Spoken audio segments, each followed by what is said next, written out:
I'm going to talk about what I think Bloodborne is.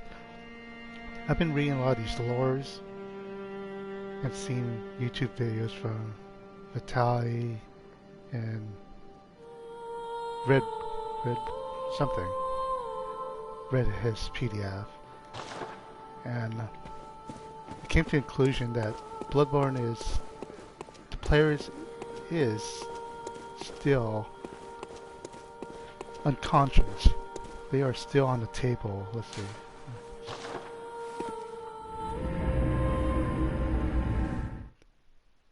Basically, you're still in a state of a coma where you are connected to Gehrmen mind, and everything in this game is based off his experience and memories. Like all the characters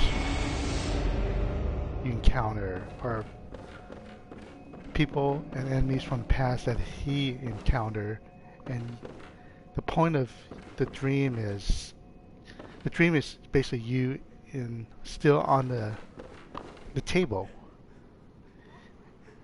and the blood transfusion is keeping you alive. And so you are trained by Gehrmen to hunt beasts in the real world or the waking world, which is not here when you go out. This is still a dream. And the hunter's dream is maybe his Jarman's version of a safe space, or your safe space in your mind. And the nightmares are past events that were not what Jarman wanted. Even Yharnam, when you walk outside, it's basically a training ground between the link you have with Jarman in your coma state. The link I've been referring it to astral connection or projection. You may have heard that term from metaphysics, kind of like hippie people. It's like that white line that connects your soul to your body when you sleep, or the subconscious. And yeah, basically the Hunter Nightmare is past event that Jarman lost Lady Maria by, and you are going into his nightmare and fighting it, and the orphan cause is that's pretty much all Jarman. I mean, he and his crew killed Cause, and the orphan cause is not alive. It's pretty much dead when you kill the mother.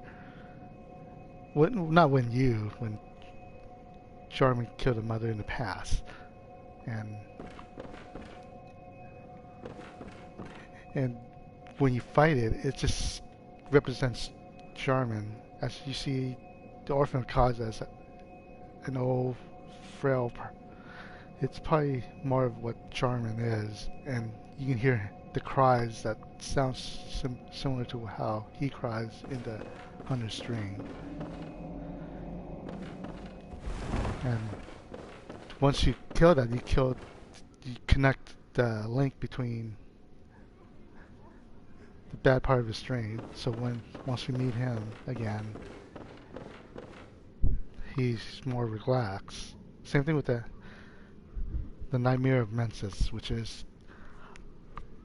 it's.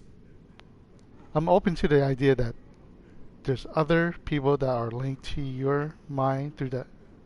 So the Nightmare of Mensis either is Jarman's experience with Mikolash when Jarman's chasing Mikolash or encountering him, and that is kind of like the mirror scene. How you're experiencing it is pretty much you're going after Mikolash as Gehrmen did, or maybe he did, for what he did to Murgo and Queen Yarnum. And so that, but I'm also open to the idea that Mikolash is also linked to your dream, because there's also a umbilical cord there too. To me, the umbilical cord represents that astral connection to the Great One to control you. So it's possible, in this case, that is linked to Mikolash's mind, or being hosted by the Great One, who would probably be Murgo's nurse in this case. That's how I see that. So so I'm open to the idea that you're connected to other people's experience. I mean, other Great Ones' experience. And the two other umbilical cord you find are through, I guess, the horror and Acephica's clinic. And I'm not the clinic, but Acephica herself, who, from what I heard, is probably most likely impregnated by Odeon. Probably pronounced his name wrong. The Odeon Chapel dwell in that area. Let's just go there. Maybe he provides the experience and memory of other areas like Canehurst that maybe Gehrmen didn't go to.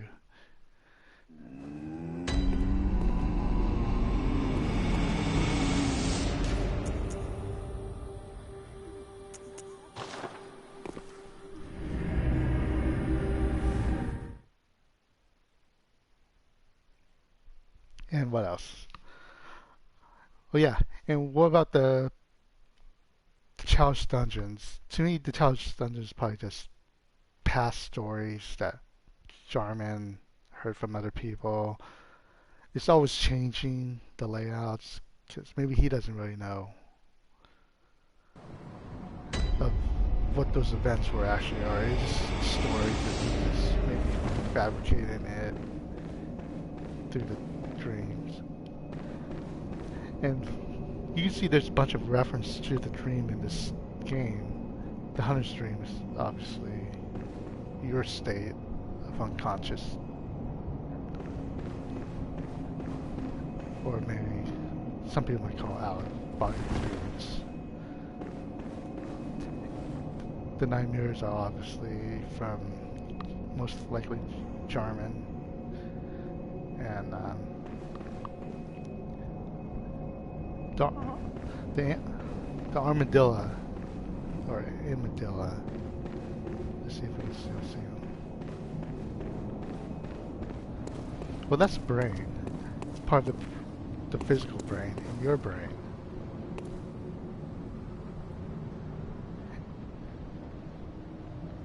And that part of the brain is process memories and emotions. So that's basically representing Gehrmen's memory, is that armadillo, which is a shape of an almond, and that the head right there looks like an almond, maybe. We're not talking about all the legs and arms or anything. That's just a nightmare version of it. And the other, Rom vacuous spider. What is that? Vacuous means emptiness, or maybe some people interpret it as dumb or clueless. But I think once you beat Rom, the vacuous spider, you are basically enlightened. The cloud is lifted. You seem to understand that this is not just a normal hunt or training of a hunt, which I'm alluding to. But you start realizing, hey, there's great ones, there's something else to this. There's nightmares where Germ had some bad experience. And what he did was probably not the right thing to do. And then, what else? The brain suckers when you lose. What's that analogy? It probably means you're losing some memories. The Winter Lantern, that's just pretty much the nightmare version of Lady Maria. Which, I mean, he lost somebody, and that's.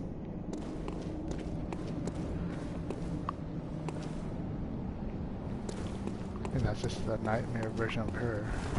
I mean, this idea is not fully developed, but that's what I'm trying to make sense of Bloodborne, and that's what I'm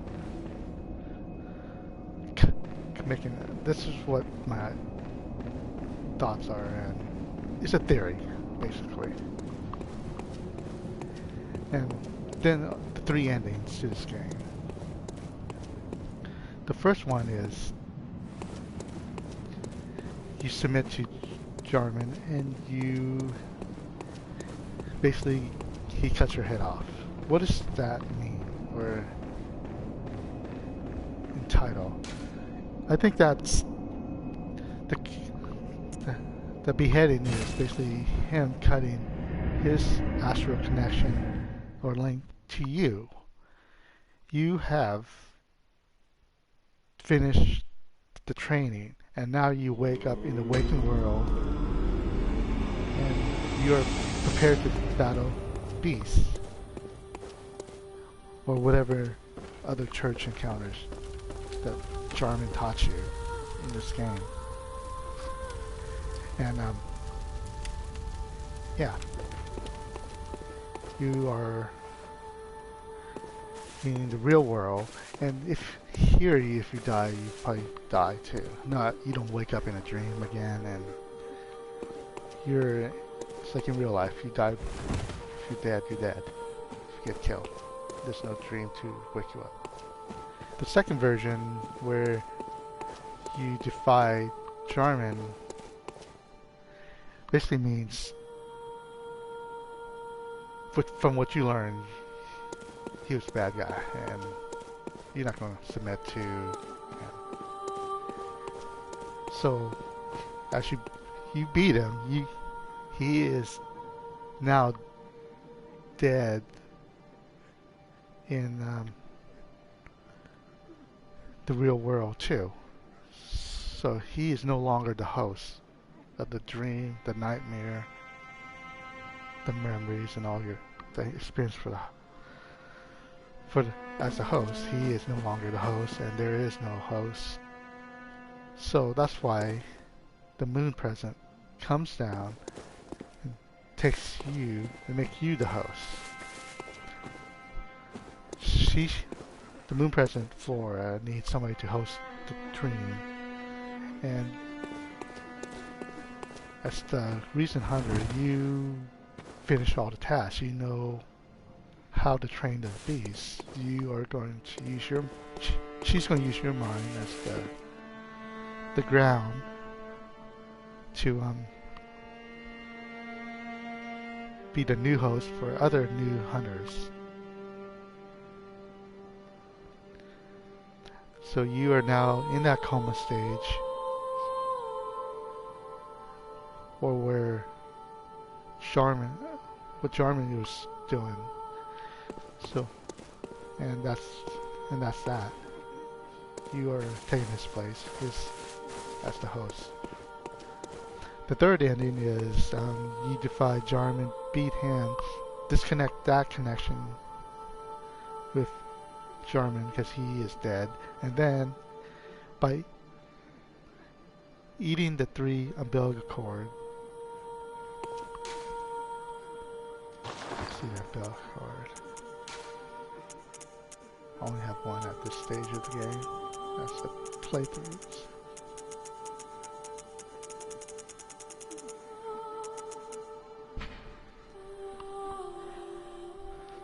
So this represents the connection to the Great Ones. Why is there 3? What does that represent? I'm not you need 3 to completely disconnect from your astral connection to the moon present. Well, one of them is definitely from Gehrmen.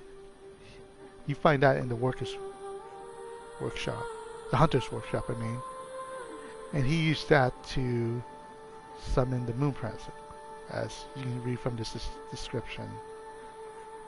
Mikolash got the second one, and he used that to. He got that from Murgo, and summons, I guess, Murgo's wet nurse, maybe. And the third one is either the 2 options from, if you play the game, it's the Horror and Sifka. And that connection would be from Odin.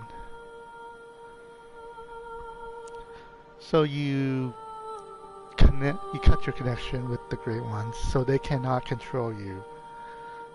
And if you beat the Moon Present, you basically either banish her or kill her. Well, she can't control you, as when she comes down in the scene for the second ending. Without that umbilical cord or the astral connection, she cannot control you, and so she just backs off, and she is pissed. So once you defeat her, you banish her, but you are most likely also not going to wake up in the waking world. You're maybe in the vegetative state. And that's why you save humanity from the moon present, so I'll go into the moon present next. What she is doing is she's... I think Gehrmen basically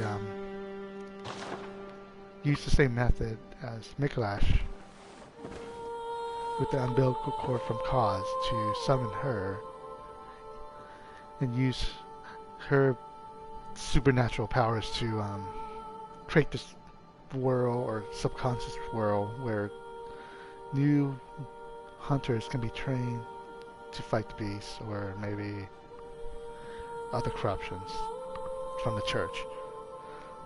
The moon present in that sense also has her own initiative.